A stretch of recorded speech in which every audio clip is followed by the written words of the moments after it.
हाय बच्चों, कैसे आप सब लोग। मुझे पूर्ण विश्वास है कि आप लोग साइंस को थारली एंजॉय कर लेंगे। आज हम लोग पढ़ेंगे कि साइंटिफिक लॉज क्या होते हैं। और क्योंकि हमें अगर साइंस पढ़नी है तो हमें साइंटिफिक लॉज के बारे में भी पता होना चाहिए। जनरली हम सबको पता है कि लॉ क्या होता है। लॉ एक रूल रहता है और वो रूल जिसे हम कहते हैं कि डिसिप्लिन है। अगर हम उस डिसिप्लिन को फॉलो करेंगे तो लाइफ हमारी मोर ऑर्गेनाइज्ड होगी। जैसे नेचर वर्क करती है वो बिल्कुल ऑर्गेनाइज तरीके से करती है। तो अगर हम सोसाइटी भी एक ऑर्गेनाइज तरीके से चलाएंगे तभी वो एक बेटर सोसाइटी हो सकती है। जैसे हमारे पास मैथमेटिकल कन्वेंशन होती हैं। मैथमेटिकल कन्वेंशन होता है कि हमने एक रूल बनाया है अपनी कन्वीनियंस के लिए, कुछ स्टडी करने के लिए, और उस रूल को फॉलो करके ही हम लोग किसी निर्णय तक पहुंच सकते हैं। तो सबसे पहले हमें पता, हमने बचपन में एक लाइन पढ़ी है कि life grows great only when it is discipline. अगर हम उस डिसिप्लिन को फॉलो करेंगे तभी हमारी लाइफ जो है अच्छी हो सकती है, क्योंकि नेचर को ही देख के हम अपनी जिंदगी को जीते हैं और नेचर का कोई भी कार्य जो है वो वेल डिसिप्लिन रहता है। तो सबसे पहले साइंटिफिक लॉज के बारे में पढ़ने से पहले हम लोग को साइंटिफिक मेथड्स के बारे में पता होना चाहिए, जो हमने पहले डिस्कस भी किया है। मैं ब्रीफली आपको उसके बारे में बताता हूँ, फिर उससे देखते हैं कि साइंटिफिक लॉज कैसे जो है वो जनरलाइज आते हैं। तो सबसे पहले देखते हैं हम लोग कि किसी भी नेचुरल प्रोसेस को अगर हमें स्टडी करना हो तो हमारे पास जो साइंटिफिक मेथड्स हैं वो क्या है। तो सबसे पहले हम क्या करते हैं कि हमने पहले भी किया था ये कि हम लोग ऑब्जर्व करते हैं नेचुरल प्रोसेसेस को।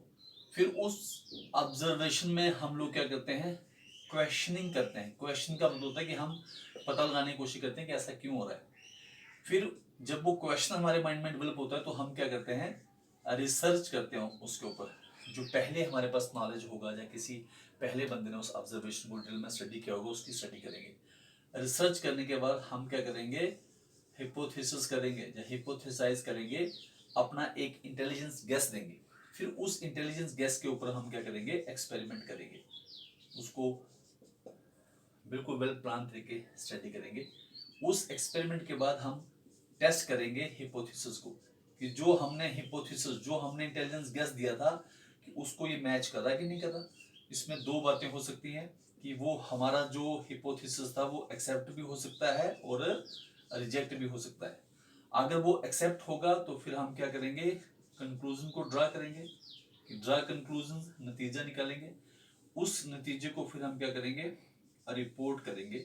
वो रिपोर्ट जाएगी हमारी साइंटिफिक जर्नल में, साइंटिफिक जर्नल में, और जर्नल के बाद वो हो जाएगी पब्लिक। पब्लिक अगर ये रिजेक्ट होती है तो फिर एक नई हिपोथेसिस के ऊपर आएगी। जब नई हिपोथेसिस के ऊपर आएगी एक नया इंटेलिजेंस गैस लगाएंगे, फिर वापस उसको बार बार स्टडी करेंगे तब तक वो एक्सेप्ट ना हो जाए। फिर वापस ड्रा कंक्लूजन और रिपोर्ट करके हम लोग जर्नल में आके फिर पब्लिक आएगा। फिर वो हमारे पास एक नॉलेज जो है एक्सेप्टेड नॉलेज हो जाएगा। अगर एक्सेप्ट भी हो जाता है फिर भी बहुत बार उस पर रिसर्च होती है ताकि उसमें नई चीजें जो बाहर आ पाए। तो जब ये हम लोग पूरा नॉलेज एक्वायर करते हैं, नॉलेज एक्वायर करने के बाद जब हम किसी नेचुरल प्रोसेस को डिस्क्राइब करते हैं या प्रिडिक्ट करते हैं कि ये नेचुरल प्रोसेस का रेंज क्या है, तो वो जो हमारे पास सेट ऑफ लॉज है उसको हम लोग क्या कहते हैं, साइंटिफिक लॉज कहते हैं। तो साइंटिफिक लॉज को हम ऐसे भी कह सकते हैं कि ये वो स्टेटमेंट हैं जो रिपीटेड ऑब्जर्वेशन एंड एक्सपेरिमेंट के ऊपर बेस्ड हैं, और वो हमें क्या बताती हैं, वो डिस्क्राइब करती हैं जब प्रिडिक्ट करती हैं range of the natural processes. और ये जो हमने नॉलेज लिया है, ये नॉलेज एक वेल प्लान तरीके से है। वो जो स्टेटमेंट है या जो डिस्क्रिप्शन है, ये जनरल डिस्क्रिप्शन जैसे हिपोथेसिस जहाँ जनरल हमारे पास पास्टुलेट्स होते हैं वैसी नहीं है। तो हम लोग कह सकते हैं कि जो साइंटिफिक लॉज हैं, आपको पूछे हमें कि साइंटिफिक लॉ को हम आप कैसे डिफाइन करेंगे, तो जो साइंटिफिक लॉज हैं हम कहते हैं कि these are the statements, these are the statements, ये वो स्टेटमेंट्स हैं which are based on repeated observations and experimentations or experiments which describe or predict the range of natural processes or phenomena।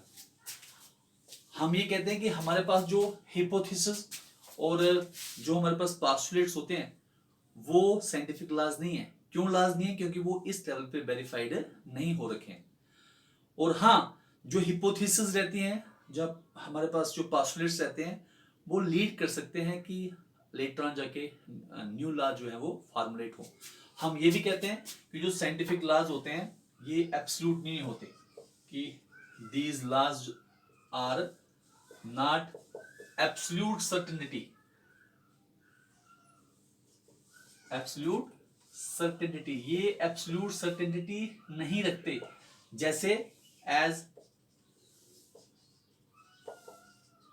Mathematical theorems होती हैं, theorems और identities होती हैं।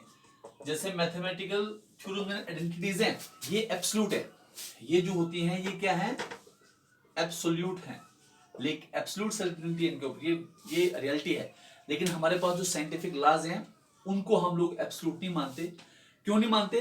क्योंकि उसमें प्रोबेबिलिटी रहती है कि वो स्टेटमेंट जो है, जो साइंटिफिक लॉज हैं, ये कंट्राडिक्ट हो, रिस्ट्रिक्ट हो, या एक्सटेंड हो बाय फ्यूचर ऑब्जर्वेशन से। तो इसलिए हम ये कह सकते हैं कि जो साइंटिफिक लॉज हैं इसमें पॉसिबिलिटी रह सकती है कि फ्यूचर में जब कोई नई ऑब्जर्वेशन हो, जब उस पर स्टडी हो, तो उसमें बदलाव आ सकता है। ठीक है, हम ये कह सकते हैं। क्यों नहीं है ये एब्सोल्यूट? क्यों नहीं है? बिकॉज दीज लॉज, ये जो लॉज हैं, these laws can be restricted,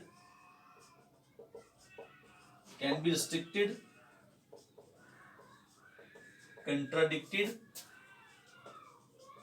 or extended by future observations। इसलिए जब फ्यूचर में ऑब्जर्वेशन होगी कोई, उसमें ये लॉ जो है कंट्राडिक्ट भी हो सकते हैं, मतभेद हो सकता है इनके ऊपर, रिस्ट्रिक्ट हो सकते हैं कि ये यहाँ तो अप्लाई करते हैं लेकिन कहीं और नहीं करते हैं। एक्सटेंड मीन कि इनका दायरा बढ़ भी सकता है। जो नेचुरल प्रोसेस है ये कहाँ तो हो सकती है। जैसे हम पहले मानते थे कि हम कोई भी चीज़ फेंके वो वापस नीचे आती है, लेकिन एक रेंज होता है उसके बाद वो नीचे नहीं आती। क्यों नहीं आती? क्योंकि ग्रेविटेशन रेंज हमारे अर्थ का वहां तक है कि नहीं?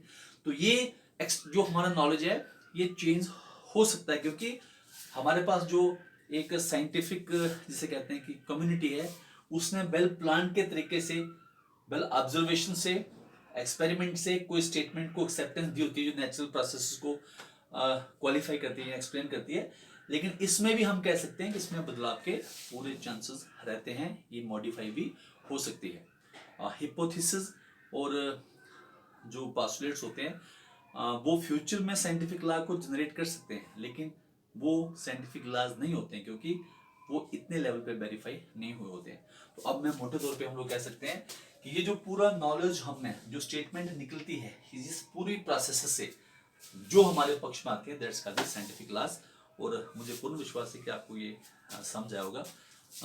मैं वापस कहता हूँ कि मेरे चैनल गुरदीप हिंदुस्तानी को सब्सक्राइब करें और press bell icon in order to get the notification whenever I upload new video. Thank you.